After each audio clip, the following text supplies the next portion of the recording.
아침에 저희들이 히브리서 10장과 11장의 말씀을 읽었습니다. 조금 내용이 절이 좀 길었죠. 그런데 믿음에 관한 내용들로 쭉 연결이 돼서 읽을 때마다 우리의 마음 가운데 큰 힘과 위로가 넘치게 됨을 봅니다.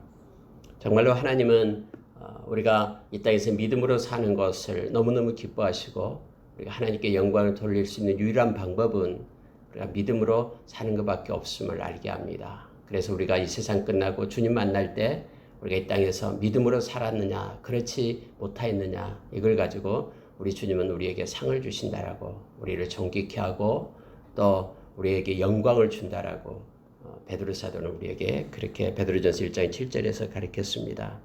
오늘 여러분 10장에서 보면은 이제 예수 그리스도가 이루신 그러한 행적에 대한 내용을 우리에게 가르쳐 줍니다. 유일무이하게 우리의 모든 죄를 단번에 그것도 온전하게 완벽하게 이루시는 그 예수 그리스도를 10장에서는 증거해 주고 있습니다.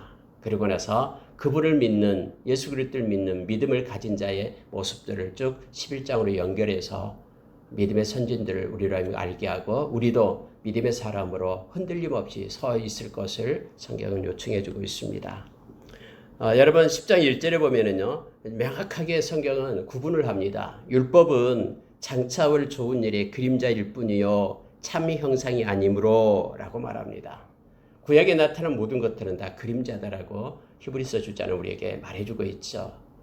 타이폴로지 모형이다라는 겁니다. 그래서 실제 대신 예수 그리스도가 오셨을 때 그 모든 것들은 다 이루어지고 멈추고 또 완성이 됨을 우리에게 말해주고 있고 그래서 우리는 율법을 따라 사는 자들이 아니라 예수 그리스도 그 복음의 은혜로 사는 자들임을 선포하는 거예요. 왜냐하면 히브리서를 쓴 목적이 히브리인들을 그들이 예수를 믿었다가 다시 율법으로 돌아가려는 그들을 향해서 예수 그리스도만이 생명이고 예수 그리스도만이 우리에게 영원한 복을 주신 분임을 나타내면서 그들에게 변증하고 있는 이 내용이 바로 히브리서이기 때문에 그렇습니다. 그래서 예수님에 대해서 더 말씀을 하고 계시는데요. 특히 5절, 6절에 보면은 예수님께서 친히 내가 이 땅에 온 것은 하나님의 뜻을 이루기 위하여 왔다라고 선포를 합니다. 여러분 우리가 잘 아는 요한복음 4장 34절에서 나의 양식은 예수님께서 그렇게 말하죠. 나의 양식은 바로 아버지의 뜻을 행하는 것이고 온전히 이루는 것이다라고 말합니다. 그 수가성 우물가에서 제자들이 먹을 것을 구하러 갔다가 왔을 때에 그 먹을 것을 예수님께 드시라고 할 때에 내가 먹을 양식은 따로 있다라고 말씀하시면서 예수님이 하시는 말씀 이 땅에 온 그러한 이유에 대해서 가르쳐주죠. 하나님의 아버지의 뜻을 이루기 위하여 왔다라고 말하는 거예요. 그러면서 여러분 이것을 히브리서 기자는 이렇게 말해주고 있습니다. 자 5절에 보시기 바랍니다. 그러므로 주께서 세상에 임하실 때에 이르시되 주는 예수님이시죠. 예수님께서 이렇게 말씀하셨다라는 거예요. 하나님이 제사와 예물을 원하지 아니하시고 오직 나를 위하여 한 몸을 예비하셨도다. 번제와 속죄제는 기뻐하지 아니하시나니 이에 내가 말하기를 하나님이여 보시옵소서 두루마리 책에 나를 가리켜 기록된 것과 같이 하나님의 뜻을 행하려 왔나이다 하면서 하나님의 뜻이 뭐냐라는 것을 우리에게 성경은 말해주고 있습니다. 그것이 자 9절에 보시기 바랍니다. 그 위에 말씀하시기를 보시옵소서 내가 하나님의 뜻을 행하려 왔나이다 하였으니 그 첫째 것을 폐하심은 둘째 것을 세우려 하심이라. 이 뜻을 따라 예수 그리스도의 몸을 단번에 들으심으로 말미암아 우리가 거룩함을 얻었노라 라고 말하는 겁니다. 그러면 하나님의 뜻이 뭡니까? 예수님께서 이 땅에 오신 목적이 뭐냐면 바로 단번에 자기를 희생제물로 드리기 위하여 십자가에서 당신을 드리기 위하여 이 땅에 오셨다라고 말합니다. 이것이 구원의 계획 하나님의 뜻이죠. 그래서 예수님께서 나의 양식은 아버지의 뜻을 이루되 온전히 이루는 것이다라고 말씀하시고 그 뜻을 십자가에서 이루셨음을 우리를 사랑하고 그래서 우리를 구하기 위한 하나님의 놀라운 그 뜻을 예수님께서 단번에 이루셨음을 지금 성경은 증거해 주고 있습니다. 우리가 빌립보서 2장 5절에서 10절 말씀은 너무나 잘 알고 있습니다. 하늘의 보좌를 버리시고 이 땅에 오신 우리 주님께서 죽기까지 복종하고 십자가에서 죽으셨다라고 말합니다. 이것이 우리를 향한 하나님의 뜻이다라고 말하죠. 로마서 5장 8절에서도 동일하게 말합니다. 하나님의 사랑을 예수 그리스도를 통해서 십자가에서 우리에게 확증해 주셨다라고 성경은 말하고 있습니다. 그래서 여러분 14절을 보시기 바랍니다. 그가 거룩하게 된 자들을 한 번의 제사로 영원히 온전하게 하셨느니라. 그렇습니다. 예수님의 십자가의 그 사건은요, 우리에게 온전함을 줍니다. 모든 죄를 우리에게 사해 주시고 다른 어떤 것도 덧붙일 수 없는 온전한 제사로 우리를 구원해 주신 것입니다. 그래서 많은 이단들은 이걸 가지고 나오고 있습니다. 예수님이 실패했고 또 예수님 대신에 자기가 이루어야 된다라고 이것을 건드리고 있죠. 왜냐하면 예수님이 십자가에서 행하신 일은 온전한 것이고요, 완벽한 것입니다. 현재, 과거, 미래의 모든 죄까지 예수님이 넉넉히 담당하신 그런 제물이 되셨음을 우리는 압니다.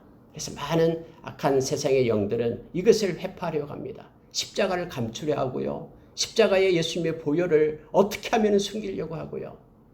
십자가가 하나님의 능력이고 우리를 구원하는 길인데 그것을 막으려고 악한 자들은 그렇게 행하고 있음을 우리는 너무나 잘 알고 있습니다. 여러분, 뿐만 아니라 성령님께서 이렇게 증가하신다라고 성경은 말하고 있습니다. 자, 16절 보시기 바랍니다. 15절에서 또한 성령이 우리에게 증언하시되 16절 주께서 이르시되 이날 후로는 그들과 맺을 언약이 이것이라 하시고 내 법을 그들의 마음에 두고 그들의 생각에 기록하리라. 여러분, 예레미야서 31장 31절 이하에 그 새 언약 백성에 대한 그것이 어디에서 성취되었냐 그러면은 바로 예수님에 의해서 십자가에서 성취됐다라는 거예요. 그리고 나서 여기서 새 법을 가진 자, 그러니까 내 법, 즉 하나님의 법을 가진 자가 하나님의 새 언약 백성이다라고 성경이 우리에게 가르쳐주고 있죠. 그런데 그 법, 하나님의 말씀을 마음에 가진 자, 이것이 곧 성령께서 증언하신다라고 말했기 때문에 성령님께서는 우리로 하여금 하나님의 법을 가지고 살게끔, 새 언약 백성은 하나님의 말씀과 성령으로 살아가는 이들임을 우리에게 가르쳐주고 있음을 봅니다. 우리가 요한복음 4장 24절에서 참 예배자를 찾는다라고 우리에게 가르쳐주고 있죠. 참 예배자는 영과 진리로 하나님께 예배할 자다라고 예수님께서 우리에게 말해줍니다. 영은 성령님을 가리킵니다. 진리는 말씀입니다. 결국 이 성령께서 진리의 말씀을 우리의 마음 가운데 새기고 이끌고 또 이것을 붙잡고 살아가는 이가 삶 가운데 참 예배를 드리는 자로 우리가 세워지게 됨을 성경을 통해서 알게 됩니다. 여러분, 18절 한번 보시기 바랍니다. 이것들을 사하였은즉 다시 죄를 위하여 제사 드릴 것이 없느니라. 이미 예수님께서 이제 단번에 온전히 이루셨다라고 말합니다. 그래서 우리의 죄값을 다른 어떤 것으로도 지불할 그런 필요가 없다라고 말합니다. 예수님이 다 이루셨기 때문에 예수님의 보혈의 능력입니다. 그래서 우리는 주님의 보혈을 찬양하고 또 이 예수님의 보혈을 우리에게 주기 위하여 우리를 불렀다라고 베드로 사도는 베드로전서 1장 2절에서 우리에게 가르쳐 주죠. 그러면서 여러분요, 이제 19절부터 우리가 39절까지 말씀은 우리가 늘 묵상할 때마다 우리에게 큰 은혜를 주는 말씀입니다. 특히 여러분요, 예수님의 보혈에 대한 말씀을 하고 있습니다. 십자가에서 이루신 하나님의 우리 주님의 그 능력을 우리로 하여금 알게 합니다. 19절 한번 보시기 바랍니다. 그러므로 형제들아 우리가 예수의 피를 힘입어 성소에 들어갈 담력을 얻었나니, 예수님의 십자가의 그 보혈로 그것 때문에 성소에 들어갈 담력을 얻었다라고 말합니다. 여러분, 성소는 하나님의 임재가 있는 지성소를 지금 나타내고 있습니다. 대제사장들만 1년에 한 번씩 7월 10일 날 그곳에 들어가서 그 죄를, 자기의 죄와 백성의 죄를 그렇게 사함을 받았던 그곳. 근데 그곳을 이제는 예수 그리스도의 보혈을 힘입고 십자가의 은혜를 힘입고 들어갈 수 있는, 우리가 들어갈 수 있는 담력을 우리가 얻었다라고 얘기합니다. 왜냐하면 20절에서요. 그 길은 우리를 위하여 휘장 가운데로 열어놓으신 새로운 살 길이요 휘장은 곧 그의 육체니라. 예수님께서 십자가에 못 박히실 때에 이 성소와 지성소 사이에 있던 그 휘장이 반으로 이렇게 쪼개졌다고 했죠. 이것을 지금 히브리서 기자는 말하고 있는 것입니다. 자기의 육체를 쪼개서 예수님의 그 십자가의 그 육체의 죽음으로 인하여 육체를 쪼개서 하나님께로 이르는 살 길을 내었다라고 얘기합니다. 그래서 우리가 예수님의 그 십자가의 그 보혈을 힘입고 우리 주님이 보좌가 있는 성소에 들어갈 담력을 우리가 얻었다라고 말합니다. 그래서 이 앞전에 히브리서 4장 16절의 말씀처럼 긍휼을 베푸시는 그 하나님의 보좌, 때를 따라 은혜를 주시는 그 은혜의 보좌에 우리가 나갈 수 있는 것은 온전히 예수 그리스도의 그 의를 힘입고만 나갈 수 있음을, 예수님이 피로써 우리의 죄를 사해 주시고 예수님의 의를 우리에게 입히사 하나님의 보좌 앞에 서게끔 하셨다라는 것입니다. 이것이 곧 화목의 제물이라는 뜻이에요.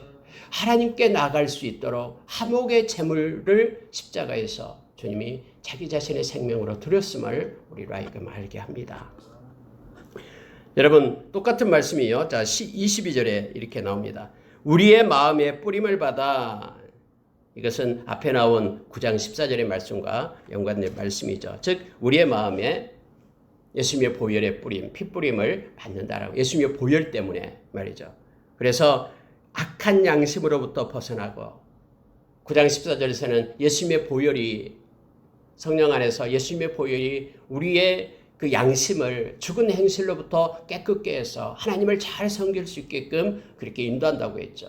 여기서도 역시 동일하게 악한 양심으로부터 벗어나서, 죄성 가진 우리가 악한 양심, 화인 맞은 양심으로 살아야 되는데 예수님의 그 보혈이 우리를 맑게 씻어서 하나님 앞에 깨끗한 양심으로 세운다라고 지금 말합니다.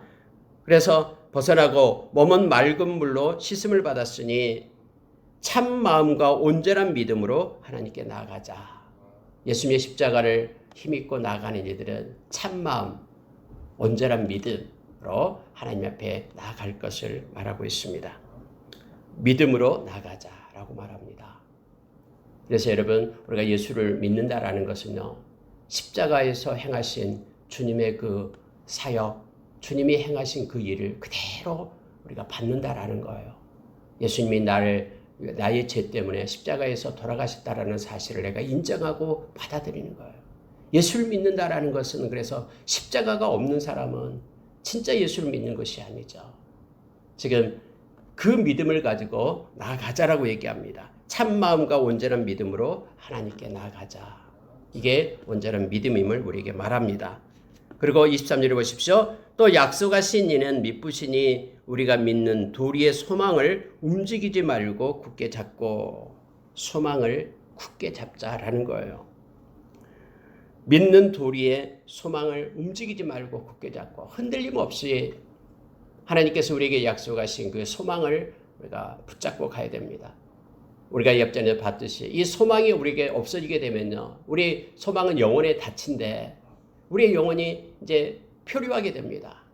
그래서 세상의 물결을 따라 춤추고요, 환경에 따라서 어지럽게 움직이게 됩니다. 그러나 우리가 하나님의 나라에 대한, 하나님이 약속하신 예수님의 그러한 보혈이 언약의 피라 그랬죠. 그것을 인해 우리에게 주어진 하나님의 그러한 영원한 구원, 여기에 대한 소망, 하나님의 나라를 바라보는 그 소망이 흔들림이 없어야 됩니다. 그럴 때 우리는 이 세상의 어떤 순간에도 믿음을 지키며 하나님의 나라를 바라볼 수 있는 동력을 얻게 됩니다. 반석이신 우리 주님을 우리가 붙잡게 됩니다.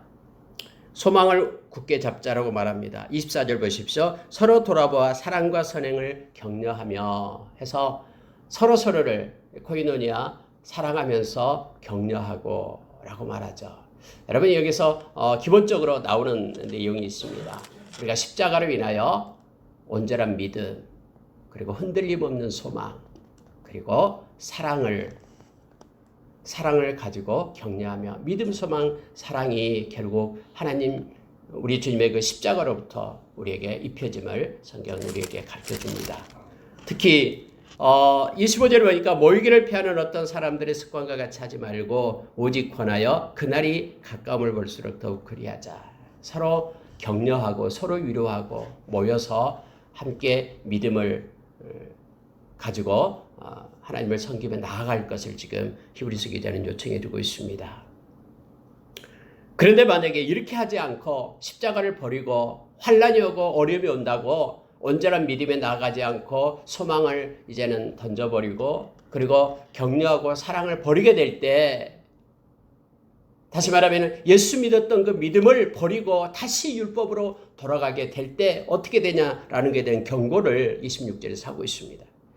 우리가 진리를 아는 지식을 받은 후 짐짓 죄를 범한 즉 다시 속죄하는 제사가 없고 오직 무거운 마음으로 심판을 기다리는 것과 대적하는 자를 태울 맹렬한 불만 있으리라 하면서 여러분요 29절 보십시오. 하물며 하나님의 아들을 짓밟고 자기를 거룩하게 한 언약의 피를 부정한 것으로 여기고 은혜의 성령을 욕되게 하는 자가 당연히 받을 형벌은 얼마나 더 무겁겠느냐. 너희는 생각하라라고 얘기하며, 이건 뭐냐면요 배교를 얘기하는 거예요. 다시 예수 그리스도의 지금까지 이렇게 변증하고 지금까지 말했던 이 예수 그리스도의 우월성을 버리고 다시 그림자인 율법으로 돌아가게 될 때 그들에게는 구원이 없다라고 지금 말하는 거예요. 짐짓 죄를 범한 즉 속죄하는 제사가 없다라고 얘기합니다. 왜냐하면 그들은 하나님의 아들을 짓밟았다. 그리고 자기를 거룩하게 한 언약의 피를 부정한 것으로 얘기했다. 예수님의 십자가를 부인했다라는 거예요. 오직 예수님의 보혈만이 우리의 죄를 깨끗게 할 수 있는데 그 약속의 피를 부정한 것으로 여기고 버렸다라는 겁니다.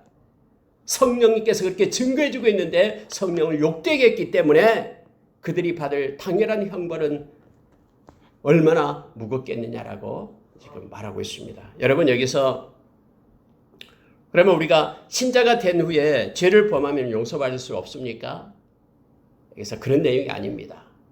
여기서는 지금 말하고 있는 것은 우리가 죄를 때로는 짓습니다. 그때 우리는 회개하고 진심으로 회개하고 보혈을 의지하고 회개하면은 우리의 죄는 사해집니다. 요한일서 1장 9절에서 우리에게 가르쳐주고 있죠. 그러나 여기서 말하고 있는 이 죄는 뭐냐면요 고의적인 죄입니다. 십자가를 버리고요. 십자가를 배반하고요. 그리고 계속적인 죄를 짓는 것을 말하고 있는 것입니다. 실제적으로 여러분 우리가 영적으로 우리의 양심이 마비된 자들을 말하고 있죠. 그래서 그들은 용서받기를 원치 않습니다. 회개하기를 원하지 않고요. 십자가를 버리고 떠나는 이들을 말하고 있습니다. 우리가 이전에 봤던 히브리서 6장에서 나오는 말씀과 동일합니다. 히브리서 6장 4절 이하에도 역시 한 번 빛을 받고 하늘의 은사를 맛보고 성령에 참여한 바 되고 하나님의 선한 말씀과 내세의 능력을 맛보고도 타락한 자들은 다시 새롭게 하여 회개할 수 없나니 이는 그들이 하나님의 아들을 다시 십자가에 못 박아 드러내놓고 욕하게 함이라 라고 말해주고 있죠. 물론 궁극적으로 보면은 이들은 하나님의 은혜를 버린 자들로 말하고 있습니다. 그러면은 이들은 처음부터 이들은 하나님을 진심으로 섬기는 자가 아니었음을 우리는 압니다. 이미 우리가 예수님을 진심으로 영접하고 하나님의 자녀가 되었다 그러면은 그 관계는 끊을 수가 없습니다. 성경에서 말해준 것처럼요. 그런데 이들은 거짓되게 믿음을 갖고 있고 그래서 환난이 올 때 십자가를 버리고 떠나는 예수님의 보혈을 부정한 것으로 여기는 이들의 배교에 대한 내용임을 우리로 알게 합니다. 다시 한번 격려를 합니다. 여러분 32절 한번 보십시오. 전날에 너희가 빛을 받은 후에, 이것은 예수 그리스도를 믿은 후에 이 말입니다. 십자가의 은혜를 받아들인 후에 고난의 큰 싸움을 견뎌낸 것을 생각하라. 지금까지 견뎌온 고난을 기억하라라는 거예요. 어떤 고난이 있었냐면요. 비방과 환난으로서 사람에게 구경거리가 되고 사람이 막 예수 믿는다고 비난하고 그렇게 비방하고 이런 환난이 있었다라는 겁니다. 사람의 구경거리가 돼요. 특히 여러분 우리나라도 역시 동일하게 130년 전에 복음이 이 땅에 증거될 때에 많은 그러한 이들로부터 유교를 믿고 불교를 따르고 이런 사람들로부터 얼마나 많은 환난과 비방이 있었습니까? 초창기에 믿었던 대부분의 사람들은 가정에서도 역시 환난을 받았습니다. 뭐 저 같은 경우도 처음 저희 주변에서 처음 제가 믿게 되었거든요. 그럴 때 여러 가지 어려움들이 있었습니다. 저 때문에 저희 어머니가 또 믿게 되고 저희 할머니도 믿게 되고 해서 할머니는 지금 돌아가셨습니다마는 처음에는 다 이런 환난과 비방이 있습니다. 근데 너희들이 한번 생각해봐라. 예수 믿고 난 다음에 고난의 큰 싸움을 견뎌낸 것을 생각하라. 그런데 왜 그 길을 버리고 다시 옛날로 돌아가려고 하느냐 하면서 그들에게 지금 경고하고 있는 것입니다. 자, 혹은 이런 형편에 있는 자들과 사귀는 자가 되었으니 라고 말하죠. 자기가 직접 고난과 환난을 받지 않는다 해도 내 마음이 그런 환난을 받고 비방을 받는 자들과 친구가 되었다라는 거예요. 그들을 위로하고 그들을 격려하고 했던 그런 때를 기억하라라고 말합니다. 심지어 34절을 보니까요. 너희가 갇힌 자를 동정하고 설사 너가 복음 때문에 옥에 갇히지 않았을지라도 그 갇힌 자를 마음으로 동정하고 기도하고 했던 것들, 너의 소유를 빼앗기는 것도 기쁘게 당한 것은 이렇게 말하죠. 심지어 자기의 소유를 빼앗겼다라는 거, 예수 믿는다는 것 때문에 자기의 소유를 빼앗기는 것, 이건 더 낫고 기쁘게 당했다라고 말하죠. 이것은 더 낫고 영구한 소유가 있음을 압니다. 다음에 우리 하나님 앞에서 결산할 때에 우리 주님이 주시는 것, 더 큰 영구한 소유를 얻기 위하여 이 세상에서 조금 물질 내가 손해봤던 거, 예수 믿는 것 때문에 그거 했던 거 기억해라라는 거예요. 그러므로 너희 담대함을 버리지 말라. 히브리서 기자는 담대하게 얘기합니다. 용기를 내라라는 거예요. 이 땅에서 핍박과 환난이 있어도 용기를 내라. 담대함을 버리지 말라라고 말합니다. 이것이 큰 상을 얻게 하느니라. 여러분, 우리가 이 땅에서 예수 믿는 것 때문에 담대함으로 가지고 나가는 것, 담대한 믿음을 가지고 사는 것, 이것은 주님 앞에서 얻을 큰 상이다라고 성경은 기록하고 약속해 줍니다. 낙심해서 주저앉아 있지 말고 일어서서 담대함을 가지고 달려가는 것입니다. 주님 앞에 설 때 주님께서는 우리를 칭찬할 겁니다. 그리고 오늘 말씀의 약속처럼 주님 앞에서 큰 상을 얻고 영구한 소유를 얻게 될 것입니다. 너희에게 인내가 필요하면 너희가 하나님의 뜻을 행한 후에 약속하신 것을 받기 위함이라. 여러분, 언제나 믿음에는 인내가 필요합니다.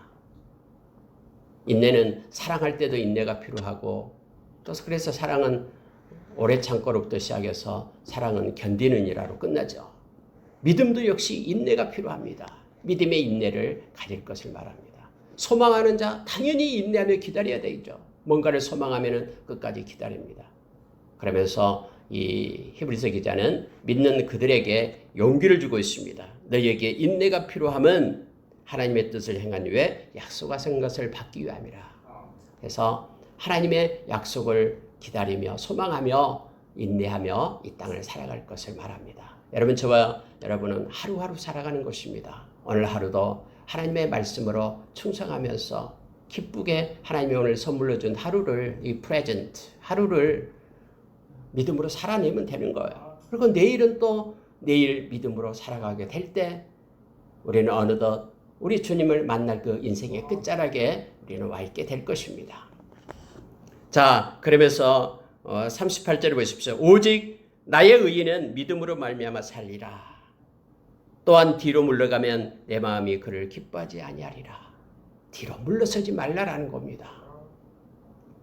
39절에서 우리가 뒤로 물러가 멸망할 자가 아니요 오직 영혼을 구원함에 이르는 믿음을 가진 자니라. 그래서 믿음을 가진 자는 뒤돌아보면서 뒤로 물러가고 환난이 오고 어려움이 온다고 해서 그 십자가의 은혜를 저버리고 다른 데로 돌아가는 자가 아니라 침륜에 빠질 자가 아니라 오늘 말씀처럼 구원에 이르는 믿음을 가진 자다라고 우리에게 말해주고 있습니다. 그러면서 이제 믿음의 선진들을 소개하고 있는 것입니다. 이게 11장에서 나오고 있는 것이죠. 11장에 쭉 믿음의 선진들을 말하고 있습니다. 몇 가지만 살펴보고 기도하는 시간을 갖겠습니다. 믿음은 그래서 11장을 우리가 믿음장이라고 말을 합니다. 믿음은 바라는 것들의 실상이요 보이지 않는 것들의 증거니 해서 믿음의 눈을 가진 사람은 나타나는 현상으로 사는 것이 아니라 말씀을 따라 사는 자임을 알게 합니다. 말씀의 눈을 뜬다. 곧 믿음의 눈을 가진 자다라고 우리가 말을 합니다. 근데 여러분, 선진들이 이로써 증거를 얻었느니라. 많은 믿음의 선진들이 그렇게 살았다라는 거예요. 보이는 것으로 산 것이 아니라 보이지 않는 것으로 살았다라고 말합니다. 바울 사도도 역시 보이는 것은 잠깐이고 보이지 않는 것은 영원한 것이다. 그래서 믿음의 선진들을 따라서 믿음의 눈을 가지고 살 것을 우리에게 말합니다. 특히 3절에는요. 믿음으로 모든 세계가 하나님의 말씀으로 지어진 줄을 우리가 아나니. 여러분 모든 세계는요. 하나님의 말씀으로 지어진 거예요. 이걸 우리가 믿음으로 안다라는 거예요. 보십시오. 보이는 것은 나타나는 것으로 말미암아 된 것이 아니니라. 우리 눈앞에 지금 나타나는 보이는 거 이거잖아요. 이것은 나타나는 것, 저절로 된 것이 아니다라는 거예요. 나타난 것으로 와 있는데 왜 눈에 나타나는 현상만 보고 사느냐라고 말하는 거예요. 그럼 우리 눈에 그냥 보이는 것은 뭘로 된 거냐면 모든 세계가 말씀으로 지어졌다라고. 이것이 곧 믿음이다라고. 이걸 아는 게 믿음이다라고 말합니다. 그래서 믿음은요. 말씀을 따라 사는 거예요. 그래서 말씀을 붙잡고 살아가는 것이요. 믿음임을 우리에게 가르쳐 줍니다. 현상을 따라 사는 것이 아니라요. 믿음의 선진들의 이제 아벨부터 나와서 쭉 말합니다. 여러분 믿음으로 아벨은 하면서 시작하면서 쭉 이렇게 족보를 따라서 내려오죠. 아벨은 어떤 믿음을 가지고 있습니까? 더 나은 제사를 하나님께 드려온 의로운 자. 믿음으로 그렇게 했다라고 말합니다. 우리가 하나님께 예배하는 것도 믿음으로 해야 됩니다. 믿음으로 살아계신 하나님을 믿고 우리가 하나님께 영광 돌리고 하나님께 감사함으로 나와서 나타나는 현상이 아닌 믿음을 가지고 하나님께 예배하는 자. 더 나은 제사를 드렸다라고 말하죠. 가인과 아벨의 차이가 뭐가 있을까요? 성경에는 믿음이 있다라고 얘기합니다. 그 재물의 차이가 있는 것이 아니에요. 당연히 가인은 농사지었기 때문에 농사물로 드리죠. 그리고 아벨은 양을 쳤기 때문에 양을 가지고 드리는 것이죠. 근데 성경은 우리가 창세기에 보면은 그렇게 말하죠. 그 가인과 예물, 아벨과 예물 할 때 이 가인과 아벨 이것은 그의 마음 온전함을 얘기합니다. 즉 믿음으로 드렸느냐 드렸지 않느냐라는 것을 말해주고 있습니다. 두 번째 나타나는 게 뭐냐? 에녹입니다. 여러분 에녹은 믿음으로 에녹은 하면서 특징이 뭐냐면은 즉 하나님을 기쁘시게 하는 자라는 증거를 받았다라고 말합니다. 그래서 이 땅에서 죽음을 보지 않고 하나님께서 올리워 가셨죠. 하나님과 동행하는 자. 믿음은 그래서 하나님을 기쁘시게 하고 하나님과 동행하는 자를 말합니다. 그러면서 히브리서 6장 11장 6절의 말씀은 우리에게 귀한 걸 말해주죠. 믿음이 없이는 하나님을 기쁘시게 하지 못한다. 그가 계신 것을 믿어야 되고 또 그에게 나아가는 자에게 상 주신 이심을 믿어야 된다. 그렇습니다. 믿음은 하나님이 계시는 것을 믿어야 됩니다. 살아계셔서 우리와 함께 하신 하나님, 지금 이곳에 하나님이 계신 것을 믿는 것이 믿음입니다. 그래서 하나님 앞에 우리가 올곧고 정직하게 사는 것이고요.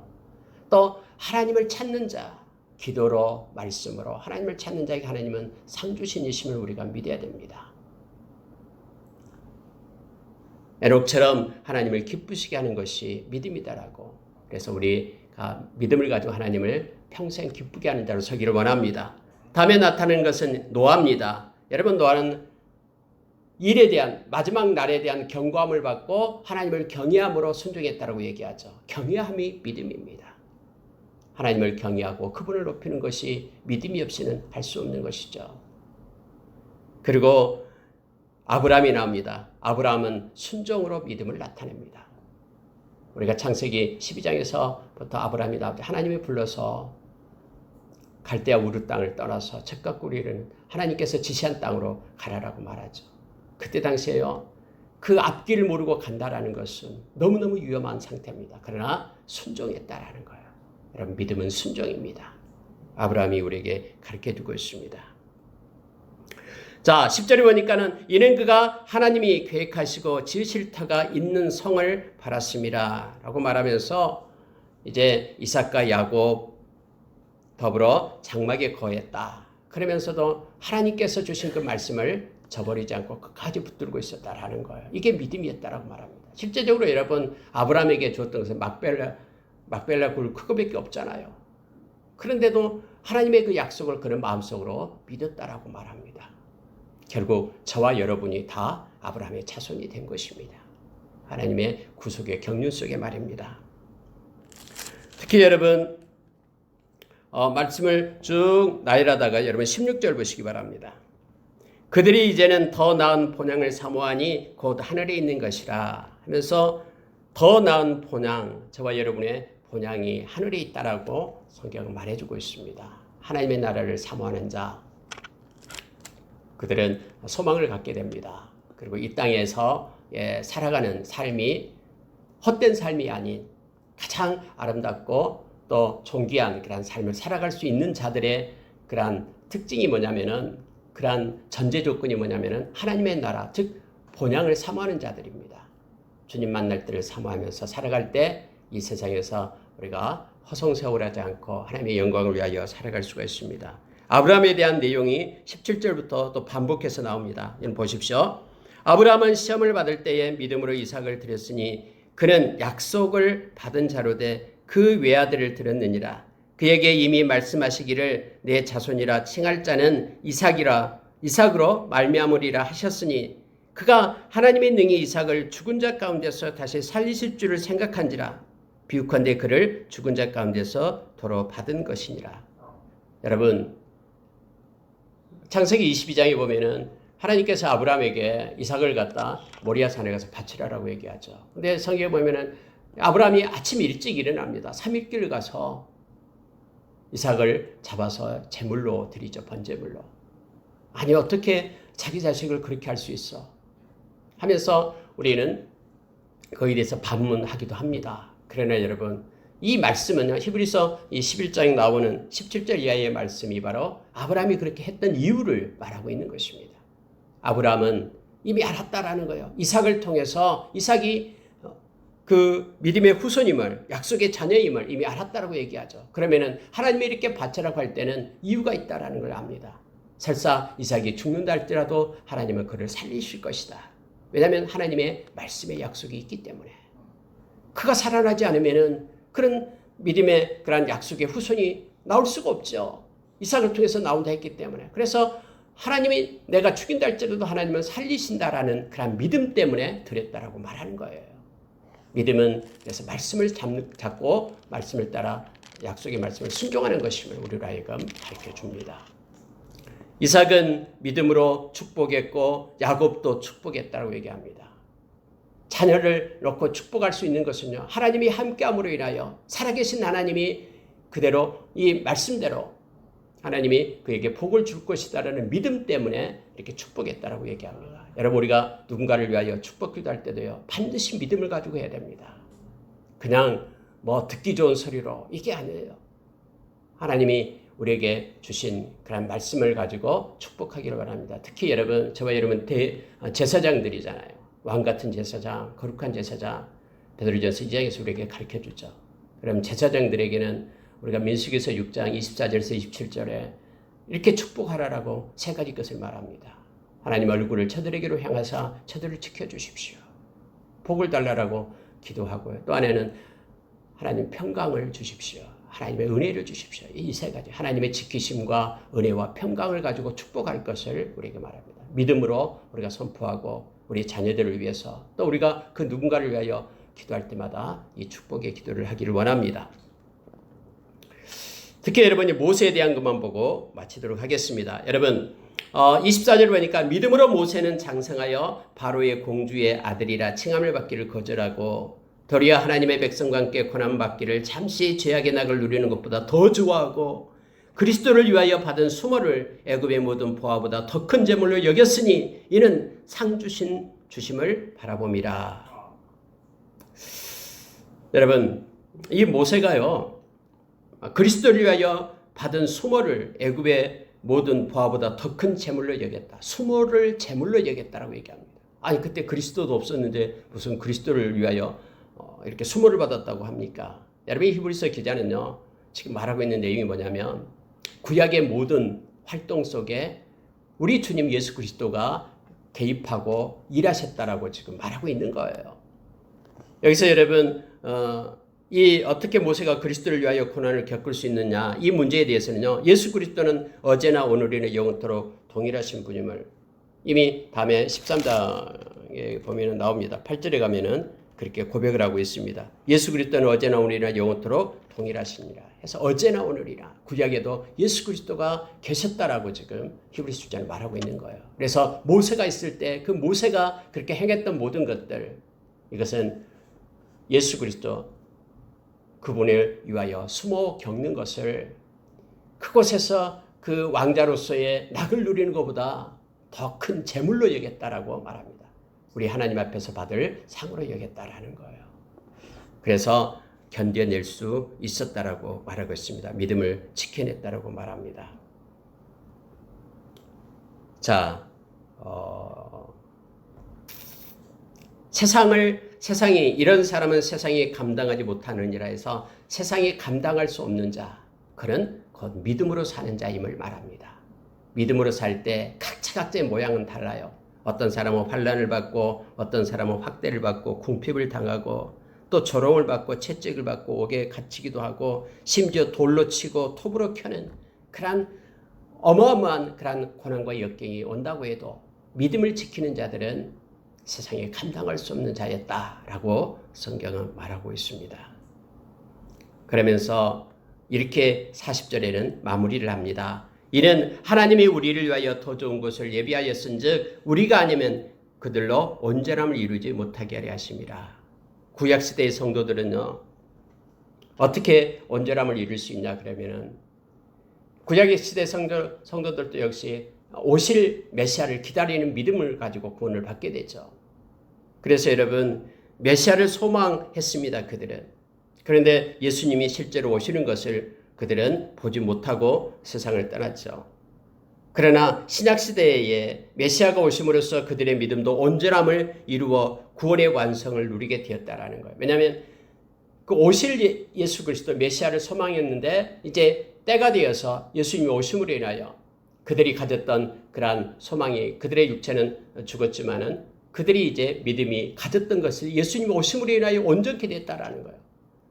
만약에 예수님이 오시지 않았더라면 그들이 오실 예수님을 바라보고 소망했는데 그 소망이 이루어지지 않는 것이요. 그들의 가졌던 그러한 미래에 대한 신앙이 온전케 된 것이 아니죠. 근데 예수님이 오심으로 인하여 그들이 가졌던, 구약에 가졌던 기다림의, 메시아의 기다림이 온전케 됐다, 완성되었다라는 것을 지금 말하고 있는 것입니다.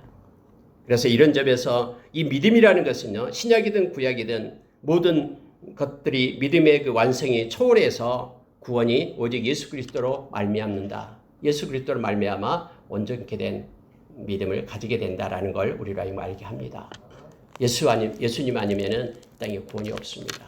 그는 우리의 구원함이 되신다라고 고린도전서 1장 30절에서 우리에게 가르쳐 줍니다. 말씀을 마치겠습니다. 오늘 믿음에 대한 것을 가지고 주로 말씀을 했습니다. 믿음은 말씀을 붙잡는 것입니다. 그리고 보이는 것으로 사는 것이 아니라 말씀을 따라서 끝까지 순종하며 살아갈 때 우리는 세상이 감당할 수 없는 자로 믿음의 선진들처럼 이 세상에서 승리의 삶을 살아갈 수가 있을 겁니다. 믿음이 우리의 인생을 생을 마치고 믿음을 지켜서 바울사도가 고백했던 것처럼 우리도 주님 앞에 서기를 원합니다. 함께 기도하겠습니다.